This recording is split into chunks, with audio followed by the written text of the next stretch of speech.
I'm one of the people that can pick up a book and easily set it down, but not this book. I was turning a page after page after page, like on the edge of my seat. And I was like, I finally get it. I finally get why people read. And it was the biggest thing that popped out at me was like, he has had a funny bone his entire life. He's had like a sense of humor. And I know that's a big thing for you, developing a sense of humor. And, but where do you think like that, if you could pinpoint where your funny bone came from, where your sense of humor came from? Well, a sense of humor, by my humble definition, is not when you have the ability to laugh at others' shortcomings and misfortunes. It's when you have the ability to laugh at your own. When you can laugh at yourself. That I think psychiatrists would probably tell you the number one problem they have with their patients is we take ourselves too serious. We just do. And by the way, stand-up comedians are the worst at that, but we take ourselves too serious. And I learned at a very early age that if you could laugh at yourself or your shortcomings, people were attracted to you. People like to be around somebody who pokes fun at himself or herself, But where I wanted to be funny, when I was a little boy, and you read the book, so Jordan, that shining shoes in the bars when I was growing up, or is it Jackson? I keep forgetting the Polish. It's Jackson, and I think we said Jonathan. Tom, it's whatever you want. Anything that starts with a J, right? Okay. Perfect. Anyhow, Julia, I was saying,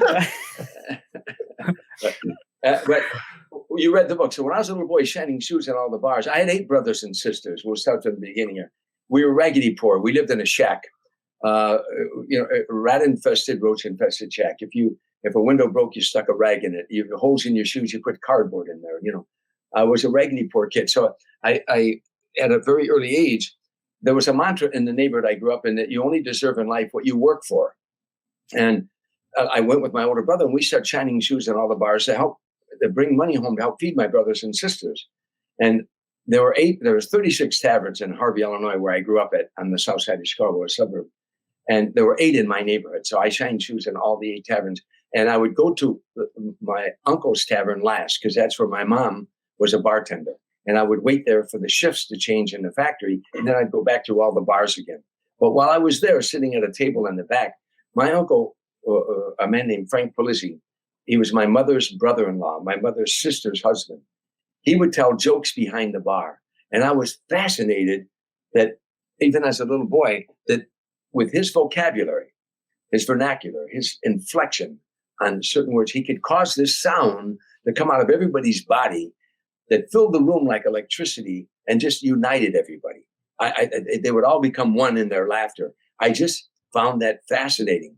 And I used to emulate him. I would tell some of his jokes, many that should not be told on a Catholic school playground, But I thought it was great getting laughter, So I always was good at telling jokes or telling a good story. I never thought ever in my wildest dreams that I'd ever be in show business. It was the furthest thing from my mind. But in answer to your question, I developed that wanting to be funny and wanting to make people laugh as a little boy watching him. And oftentimes the joke was on him. He was Italian and he would laugh when you made fun of some Italian thing or something. But in those days, you could, they did. The Polish guys did jokes about Polish people. The Irish guys, the Irish were the best. That's the Irish. About. Yeah. Well, no, and they have again, a sense of humor is when you have the ability to laugh at yourself or your own shortcomings.